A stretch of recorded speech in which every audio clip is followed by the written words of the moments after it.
Les fêtes de fin d'année nous ont donné des idées et cette année, la radio a décidé de vous fournir 2 débats sur le thème de Noël. Un premier débat, ou plutôt discussion, sur le thème des gestes écologiques que l'on peut réaliser à Noël. Et la radio vous offre aussi un second débat, discussion sur le sujet qu'est-ce que l'on peut offrir à Noël. Alors bonsoir à tous, aujourd'hui on se retrouve pour un nouveau débat sur le thème de Noël, donc avec comme idée principale Noël. Et aujourd'hui on parle de l'écologie. Pourquoi ? Eh bien parce que même si c'est un Noël un peu spécial cette année, il y a toujours des sujets qui reviennent. Et de plus en plus on peut parler du thème de l'écologie en général, et pourquoi pas profiter de Noël pour parler de l'écologie à Noël. Qu'est-ce qu'on peut mettre en place ? Qu'est-ce qui peut être mis en place ? Qu'est-ce qui est déjà mis en place ? Et pourquoi le faire ? Donc on vous a interviewé pour certains de vous, et on vous a posé la question, quel est votre geste écolo à Noël ? Et voici les réponses qu'on a obtenues. La vente des brioches pour l'Interact, pour l'association Just Cleaner qui nettoie les océans. Ne pas emballer les cadeaux. Aller voir des boutiques locales et fait main. Ne pas emballer les cadeaux. Diminuer les emballages plastiques, faire vraiment enlever les papiers cadeaux, juste emballer avec un papier journal recyclé. Prendre des jouets qui ont déjà été réutilisés pour les enfants. Genre recycler des anciens jouets ou pareil, ne pas emballer les cadeaux. Avec les papiers cadeaux qui ont déjà été utilisés, on fait en sorte de pas trop les déchirer pour pouvoir les réutiliser pour d'autres cadeaux. Notre mère, elle évite d'acheter tout ce qui est papier cadeau, des trucs en trop. On utilise par exemple souvent du papier journal qu'on a déjà chez nous. Et puis on fait ça comme ça, enfin vraiment, ou de l'ancienne nappe, vraiment des trucs basiques. On les réutilise en fait.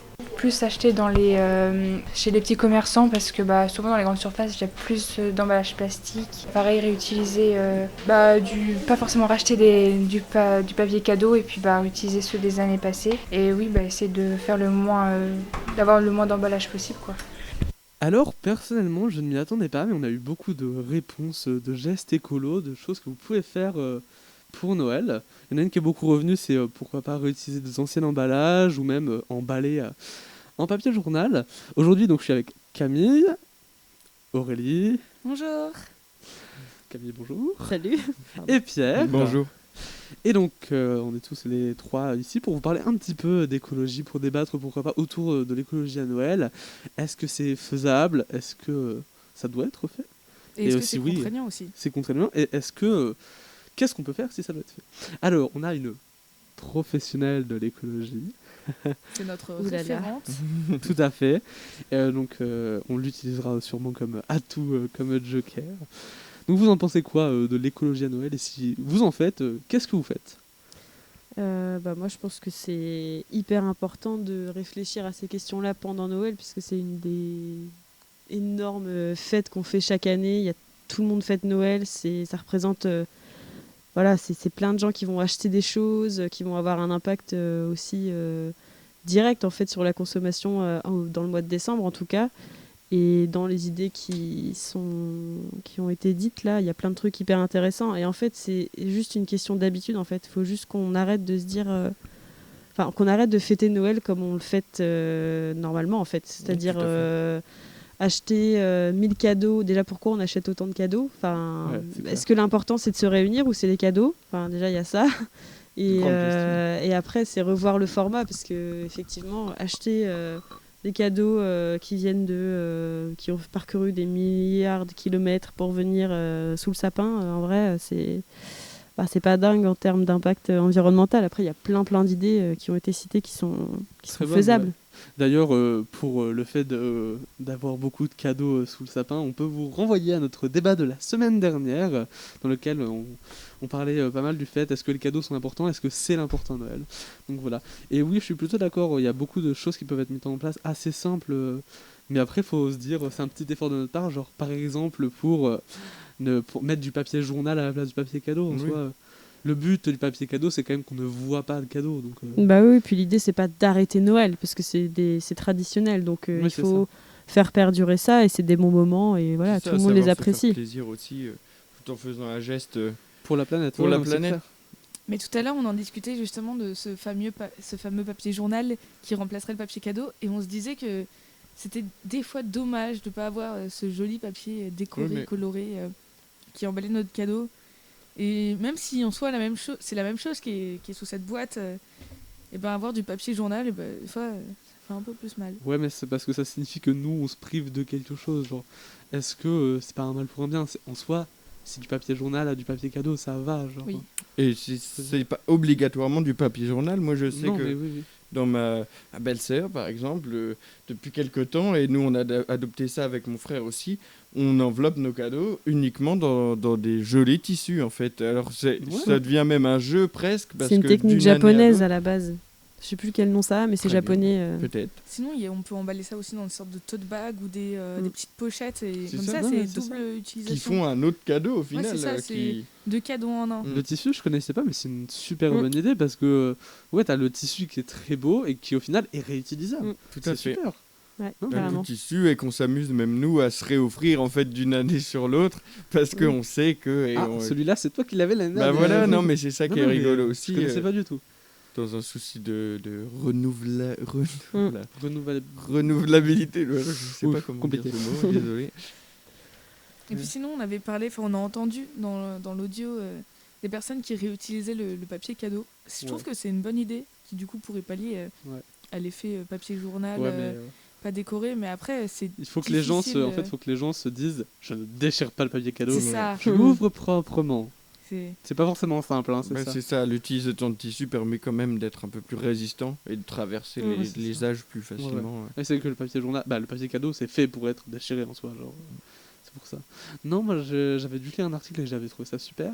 C'est des chaînes de magasins en Angleterre qui vont, pendant la période de Noël, arrêter les paillettes. Parce que les paillettes, en fait, eux, ils disaient qu'ils en vendaient 50 tonnes par an. C'est du plastique. Et quand tout finit dans l'océan, effectivement, on n'est pas... Sachant que c'est des microplastiques, les paillettes, hein, vraiment. C'est ça, en fait, tous ces genres de fêtes qui sont devenues méga commerciales, du coup, genre Noël, genre Halloween, genre toutes les fêtes de l'année, bah, en fait, il faut que ça... Il y a certaines habitudes qui doivent être supprimées, clairement, parce que c'est pas possible, quoi. C'est pas parce qu'on enlève certaines choses, genre les paillettes, ou le papier cadeau qu'on transforme, que la fête en est moins belle. C'est l'important, pour moi personnellement, on a dû le dire déjà la semaine dernière, l'important à Noël, c'est l'esprit de Noël, c'est vraiment... l'effet de se rassembler en famille, c'est ça. passer un bon moment. Puis après, dans le truc de Noël pas très écolo, il n'y a pas que les cadeaux et la surconsommation, il y a aussi la nourriture qu'on va manger à Noël. Ça, c'est un autre axe un peu déprimant, parce qu'on va manger en opulence, parce que c'est Noël, donc ok, c'est cool. Mais il y a certains aliments qui quand même... Enfin, moi, en tout cas, et ça a été de nombreux débats avec ma famille, parce qu'ils ne sont pas écolos irréprochables. Et tout ce qui est consommer du saumon en masse, du foie gras, juste parce que c'est Noël et que c'est Noël, bah... Voilà. C'est pas parce que c'est Noël exotique, des choses comme ça. Oui, non, mais carrément. Donc, le foie gras, je me dis, est-ce que si des fois il n'est pas local, fait par des producteurs locaux, en fait, c'est pas mieux, c'est toujours moins pire, mais dans les faits, après, c'est quand même sur un autre débat, quoi. Ouais, bon, ça c'est un débat sur la protection animale, quoi. Voilà. Oui. Mais après, je t'en prie. Je reviens sur ce que tu as dit tout à l'heure, Camille, par rapport aux cadeaux, diminuer le nombre de cadeaux. Et des fois, je me dis, pas forcément diminuer le nombre de cadeaux, mais enfin, dans certaines mesures, mais prendre des choses plus proches de nous, comme on a entendu. Des boutiques, on a juste à côté, on a plein de créateurs et des fois on les voit même pas tellement ils sont tout petits, on préfère aller acheter le jouet à Leclerc ou le t-shirt, je sais pas, à cache-cache. Et puis surtout en ce moment avec la crise du Covid, en fait il y a plein de petits artisans, de créateurs, de commerçants qui sont en train de se casser la gueule. Et si on se dit, bon allez là pour ce Noël on fait un effort collectif en achetant chez son voisin qui est un commerçant, au lieu de commander sur Amazon ou d'acheter en grande surface, bah là en fait, en vrai, ça fait des cadeaux aussi plus quali en fait, parce que c'est fait main, c'est fait localement. Donc on va pas acheter plein de petits trucs faits made in China, mais un joli article chez un producteur, quoi. Donc ça c'est cool. Et c'est ça, est-ce qu'il faut 14 cadeaux made in China comme tu dis, ou plutôt un beau cadeau mais qui vaut vraiment son prix, tu sais qu'il te durera 10 ans, 20 ans. Oui, et puis Même un petit cadeau, mais de qualité en Bah fait. oui, oui. Même à un ami ou quoi, pas obligé d'acheter des choses, pas obligé non plus de se forcer. Il y a ce côté-là aussi, le côté pécunier en fait, où des gens vont se sentir obligés de débourser des sommes folles alors qu'ils ont pas grand-chose à la base. Alors, enfin, elles vont être ruinées à la fin du mois, alors que et vont être souvent en plus déçus. Il y a une certaine amertume à ressentir, par exemple, si on a déboursé énormément d'argent pour acheter plein de choses aux autres, au final, on se retrouve nous-mêmes sans rien. Moi, j'ai déjà eu des personnes qui étaient déçues. Enfin, je pense à une personne, je ne vais pas la citer en soi, mais qui se sentaient trahis presque, en fait, comme une obligation d'acheter des cadeaux. Je crois que vous en avez parlé. Ouais, la semaine dernière, dans le débat, est-ce qu'il y a vraiment une obligation d'offrir des cadeaux? Ouais, après, je pense qu'il y a eu un virage autour de cette tradition de Noël où ça a viré vers le commercial et l'industriel, en fait. Donc, du coup, forcément, maintenant, on associe à cette fête plus le côté retrouvailles familiales, enfin si, mais à côté, il y a ce gros truc de consommation. Bon, du coup, pour fêter Noël, on est obligé d'acheter des cadeaux à toute sa famille et du coup, il y a cette attente en même temps qui est là et on est perdu un peu alors qu'on devrait, selon moi, se concentrer sur le truc qui est cool, c'est de passer du temps avec sa famille, quoi. Et puis ce raisonnement permettrait aussi d'acheter du coup moins de choses. De toute façon, je pense que tant qu'on réforme pas Noël sur les cadeaux, on pourra pas réformer Noël sur l'écologie, parce que en tout cas en termes de cadeaux, tant qu'on se dira, comme tu disais, il faut acheter, tant qu'il faudra beaucoup de cadeaux, ça sera dans tous les cas peu écologique, j'ai envie de dire.